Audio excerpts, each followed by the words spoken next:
Nigeria's military releases a video of its air campaign against Boko Haram. Sierra Leone puts a Freetown district on lockdown following a spike in Ebola cases. And how Equatorial Guinea kicked up a controversy at this year's Carnival in Rio.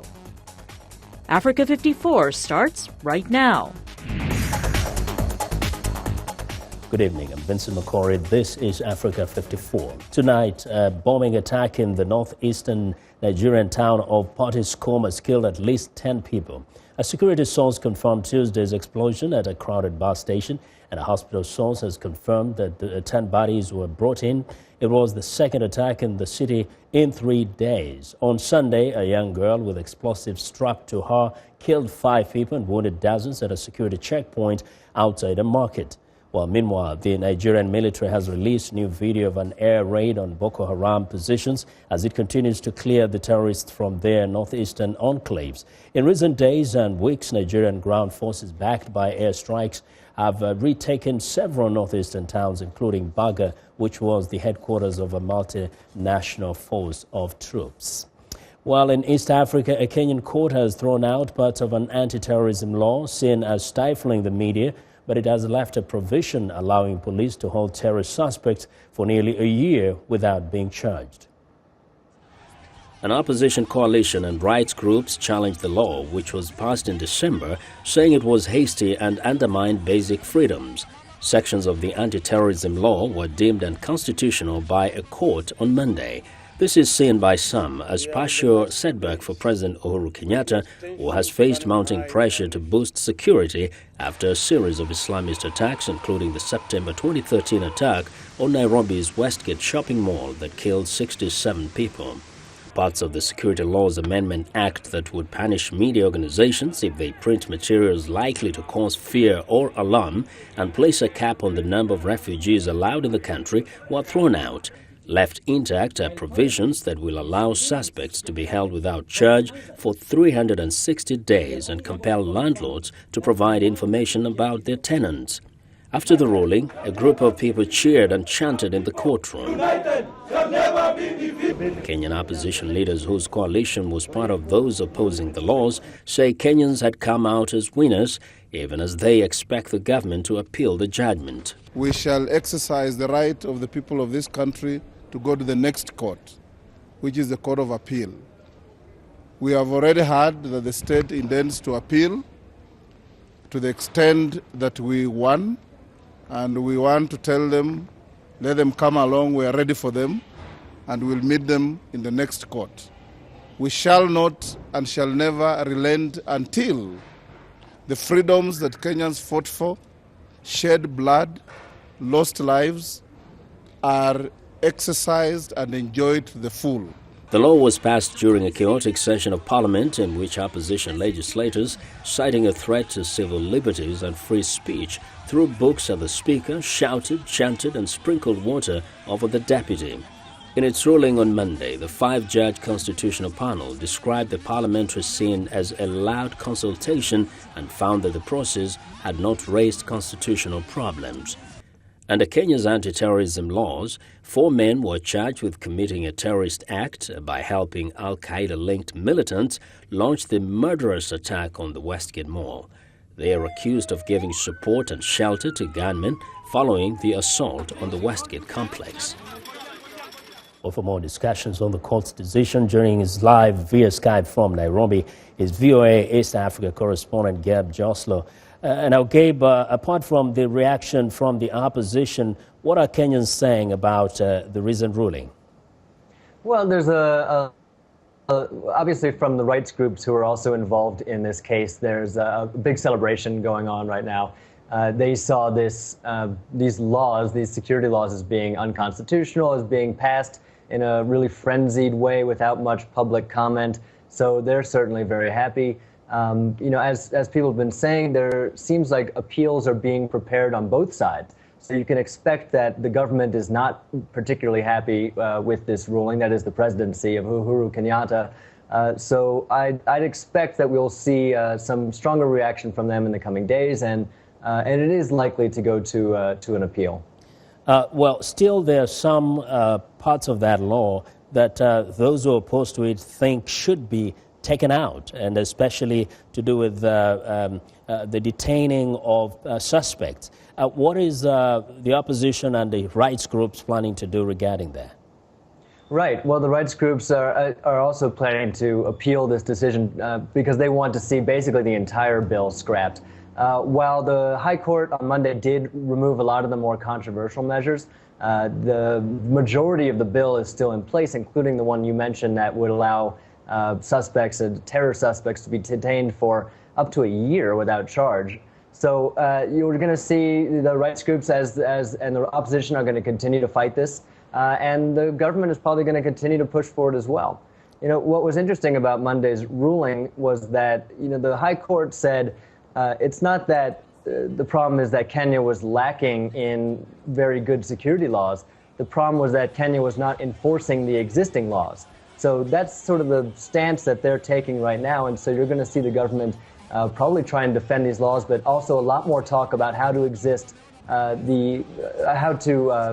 enhance the existing laws that are already in place. And rather interestingly, it looks like the court has no problem with the chaotic scene that we witnessed in Parliament when that particular bill was passed. That was surprising, yeah. If you watch some of the scenes of the parliamentary proceeding, it was just complete chaos. People throwing papers, throwing punches on the floor of the Parliament. You know, and the Speaker had to just shout his way through the bill and go with a voice vote to get people to assent to it. That was a bit surprising, but I guess the High Court saw that there was enough of a procedure in place that they would allow it to stand. We'll definitely watch the next stage in this drama. Gabe, thank you very much for your insights today. Well, viewers, East Africa correspondent Gabe Josler reporting live via Skype from Nairobi. Still in East Africa, the Somali-based militant group Al-Shabaab has released a video appearing to call for attacks on Western shopping areas, specifically mentioning the Mall of America in the U.S. state of Minnesota, the West Edmonton Mall in Canada, and London's Oxford Street shopping district. The U.S. Homeland Security Department, however, says it is not aware of any specific plot against U.S. shopping malls. A Minnesota man was indicted last week on charges of conspiring to support Islamic State and lying to federal agents investigating recruitment by militant groups. Prosecutors say dozens of people from Minneapolis-St. Paul area, many of them Somali Americans, have traveled or attempted to travel overseas to support Islamic militant groups since the year 2007.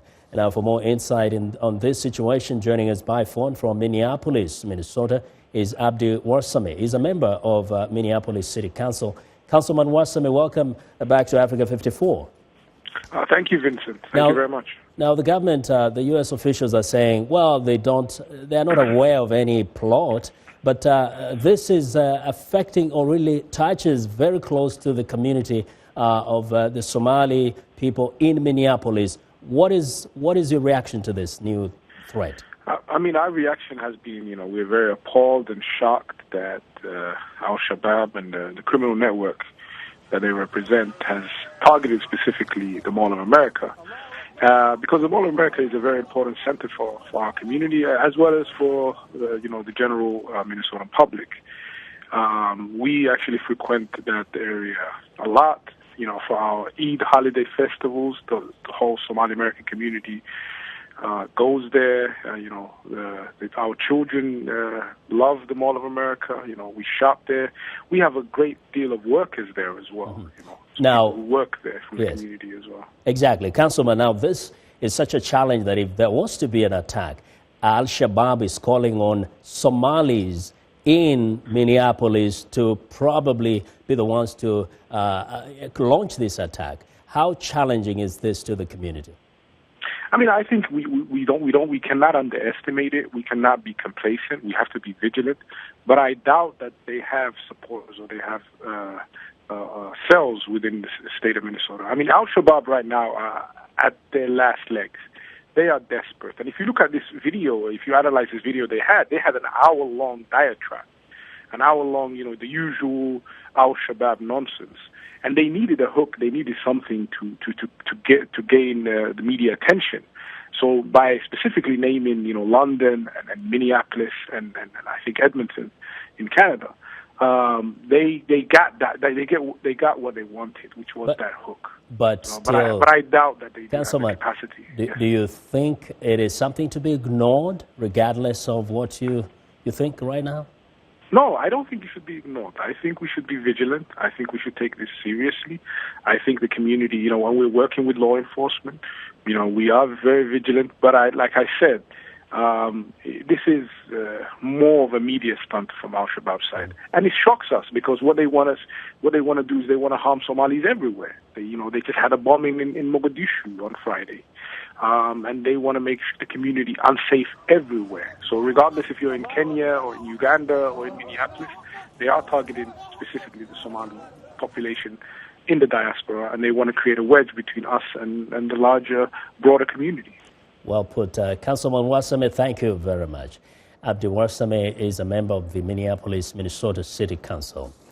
To West Africa now, good news is coming out of Liberia pertaining to its fight against Ebola.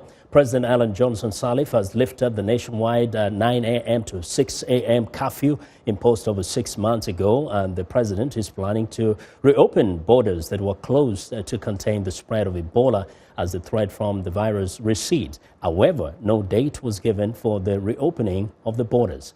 In another sign that the nation is returning to normal, schools started reopening this week. Liberia was once the epicenter of an epidemic that has killed over 9,000 people in West Africa.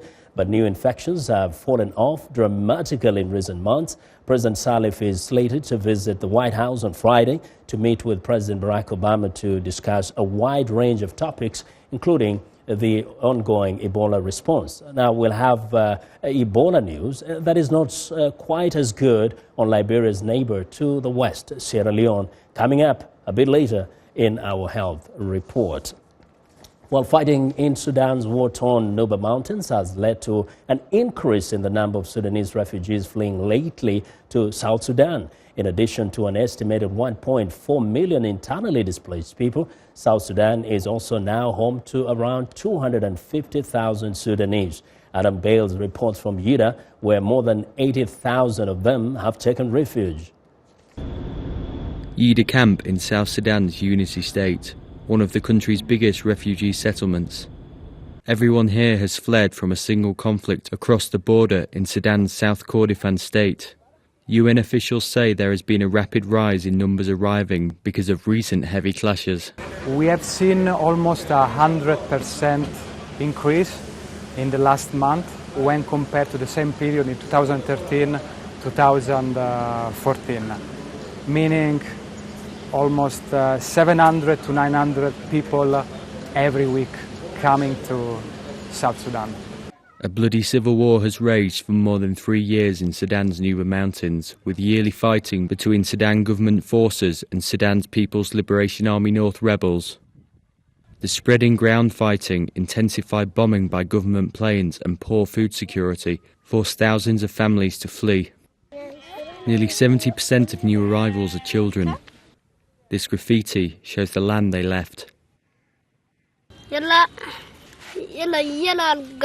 Antonov planes come during the day and at night too. The planes bomb people everywhere. Whether you run or not, they bombard and kill you either way. We had neighbors who were hiding indoors one time when an Antonov came, but their house was bombed and they were killed. People arrive with only what they can carry.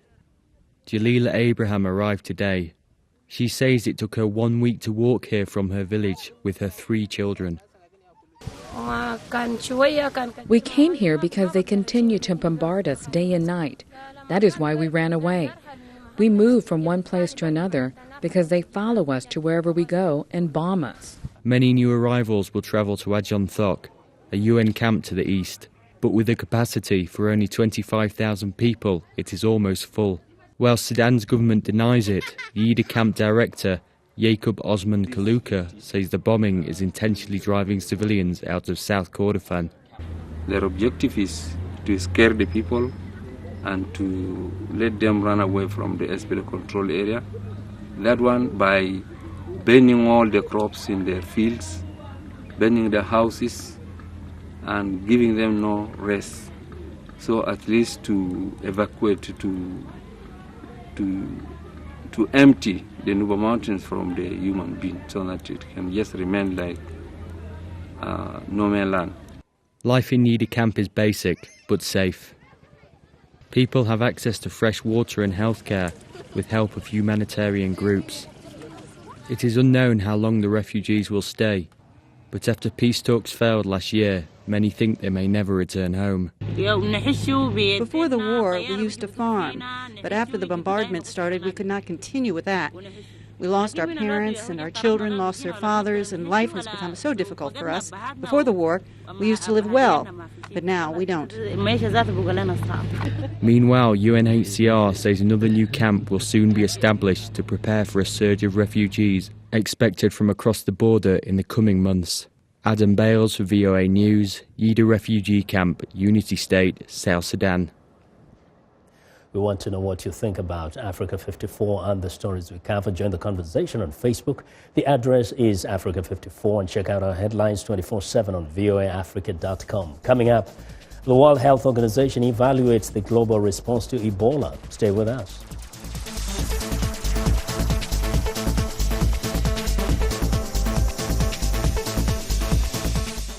Wherever you are, Voice of America is on air, reaching more than 130 million weekly, worldwide, in more than 40 languages. Online, social media, and breaking news from around the world. On the go, dozens of new features on popular platforms with new apps and trending topics. Voice of America, on air, online, on the go.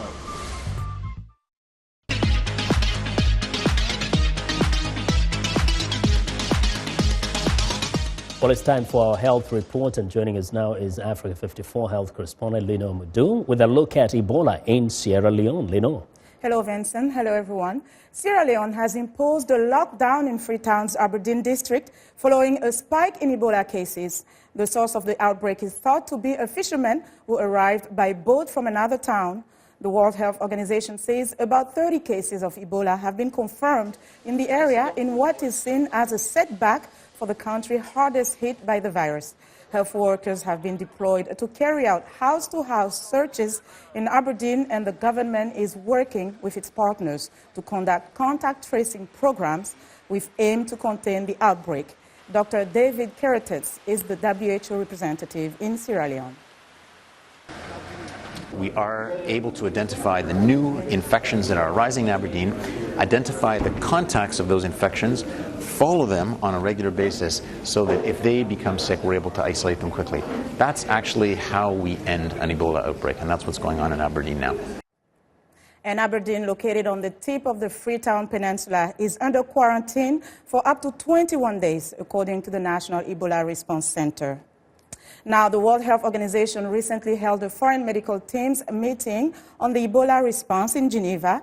The meeting was an opportunity to evaluate the global response and contribution of foreign medical teams in what has been known as the worst Ebola outbreak. The participants discussed the foreign medical teams in phase 2 of the Ebola response, getting to zero, best practices at country level, the future of foreign medical teams, priorities, and next steps. Prior to this outbreak, there's really only one international organisation on the planet that really has had expertise in the treatment of Ebola, and that's Médecins Sans Frontières, Doctors Without Borders, who've worked in many of the previous outbreaks. So when the call went out for more international teams to respond, the response was rather slow. But I think thanks to the efforts of WHO and certainly the US and UK governments reaching out to our partners, we did in the end mobilise over 40 different organisations to send medical teams. It's not enough just to be brave. You need to be brave, but you also need to have access to training, and you also need to have access to safe treatment or medical evacuation if you yourself become infected. And so none of that existed prior to this outbreak at scale, and had to be built. And participants at the meeting also discussed how foreign medical teams can contribute to safe reactivation of the essential health services in Ebola-stricken countries. And that's our Africa Health Report for today. Back to you, Vincent. Well, Lino, thank you very much. Be sure to watch Lino Mudu's health reports every Tuesday and Thursday right here on Africa 54. Now, as countries around the world scramble to combat the flow of foreign fighters to Iraq and Syria, non-government organizations are raising concerns about men and women flocking to the region without the intent of ever picking up a weapon. VOA's national security reporter Jeff Selden has more. Slickly produced videos calling would-be followers to jihad. It's part of what intelligence officials say has made the Islamic State by far the most media-savvy of terrorist organizations. But it's not the only place IS recruiters are lurking. The time has passed when we associated the terrorist groups of a person who has a mask and with a gun. Search for Common Ground Kyrgyzstan country director Kneshbek Sanazarov says the recruiters have eyes everywhere. They use different kinds of tactics, including long-time observation of the career path of a person and how he or she is associated in the group, in the society. Sanazarov says such cultivation of potential recruits is especially effective with women, who can be marginalized if they're not married by the age of 25, something that's happening often to women who go into fields like medicine. The Islamic State offers a way out. Women is given an opportunity to escape from her own society and join in a society where she won't be demonized. The Islamic State's also been recruiting help from followers on social media. And U.S. Ambassador Robert Bradke has said it's clear they're being put to work. They may have skills that can be used, whether it's skills involving social media, whether it is skills involving the repair and maintenance of equipment, whether it's medical or other skills. Just how many non-fighters have joined the Islamic State's ranks remains unclear, though U.S. intelligence officials say more than half of all those now heading to Iraq and Syria for jihad are looking to join the Islamic State. Jeff Selden, VOA News, Washington. Well, it's time now for a short break. Still to come on Africa 54, a salute to Equatorial Guinea at Rio's Carnival and a scandal to go with it. We'll be right back.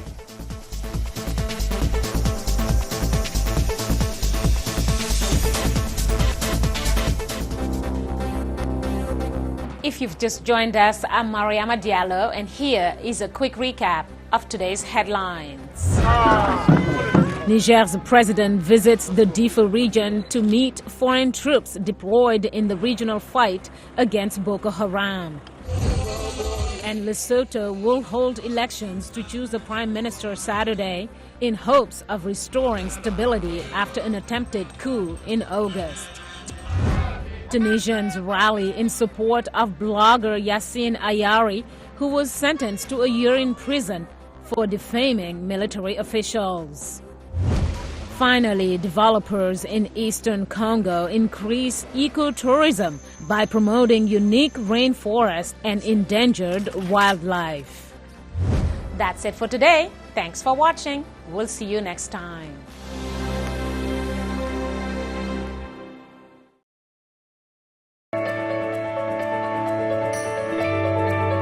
I used to be painfully shy. It was my mom who encouraged me to do theater. Theater showed me it's okay to be different. It's okay to be yourself. I actually fell into cooking by chance. The socialization in the kitchen, I was intrigued. Today, I cook with love. To me, Black History Month celebrates our ancestors' contributions and sacrifices so that we can think about the future. My name is Carla Hall, and I'm a television host and chef.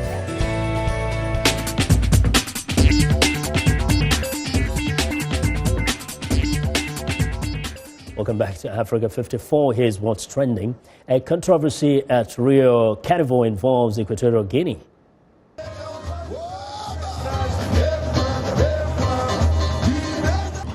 Well, Well, members of the Baija Floor Samba School strutted their staff after the school was declared the champion of the city's hotly contested Carnival Parade competition this week. Now, their colorful exhibit was inspired by the culture of Equatorial Guinea, but the award was not without controversy. Last week, a Brazilian newspaper reported that the Samba group had received $3.5 million from Equatorial Guinea's government. But officials from the Samba school would say only that they had received unspecified cultural and artistic support. Well, next up, imagine being able to hear or even see Wi-Fi.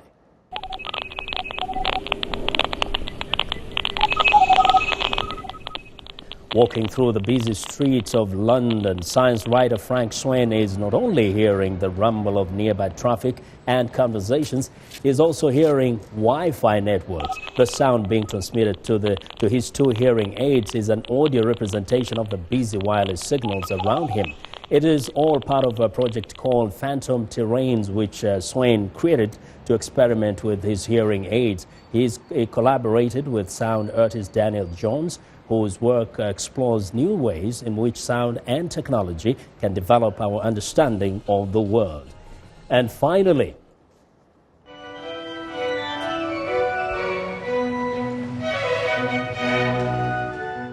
well, an organ made from bamboo is creating musical waves at a festival in the Philippines. It's one of the country's cultural heritage treasures, but organizers of the International Bamboo Organ Festival are concerned that the younger generation is dancing to an entirely different beat, preferring spending their money to see pop stars, and so as do many young people around the world.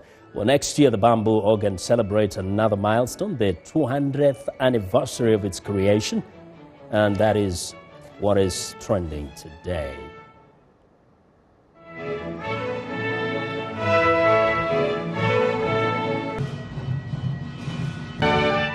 Beautiful bamboo sound there. And that's our show for today. Be sure to watch Africa 54 on our website at voaafrica.com.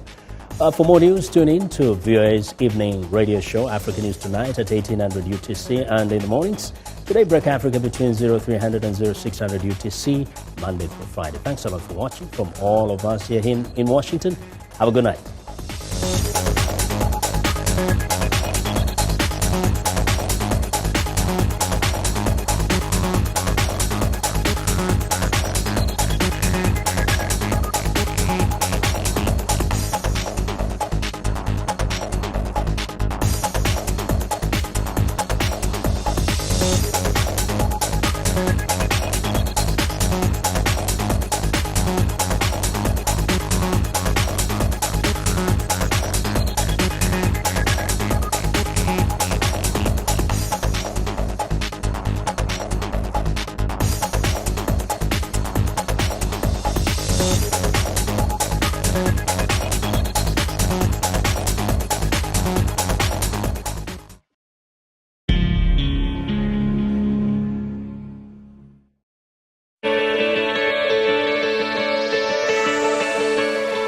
Through you, we become more informed, we can better perform, because sometimes you are the critics, sometimes you bring the info allowing us to be critics.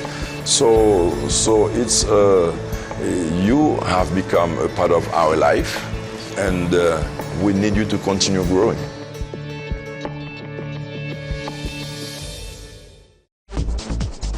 We are able to touch on things that are important to people on an everyday basis. Hello and welcome. I'm Vincent McCory. This is Africa 54. In a lively half hour, news, sports, health, lifestyle information, comments from our viewers. Africa 54, the best for Africa, about Africa. Join us only on VOA.